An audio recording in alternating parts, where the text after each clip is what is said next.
حضرت ابو سعید خدری رضی اللہ تعالیٰ عنہ نبی کریم صلی اللہ علیہ وآلہ وسلم سے نقل کرتے ہیں کہ آپ صلی اللہ علیہ وآلہ وسلم نے فرمایا، جب جنتی جنت میں اور دوزخی دوزخ میں داخل ہو جائیں گے، اللہ پاک فرمائے گا جس کے دل میں رائی کے دانے کے برابر بھی ایمان ہو، اس کو بھی دوزخ سے نکال لو۔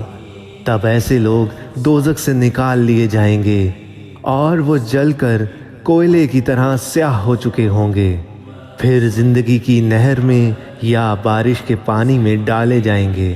اس وقت وہ دانے کی طرح اگ آئیں گے، جس طرح ندی کے کنارے دانے اگ آتے ہیں۔ کیا تم نے نہیں دیکھا کہ دانہ زردی مائل پیچ در پیچ نکلتا ہے؟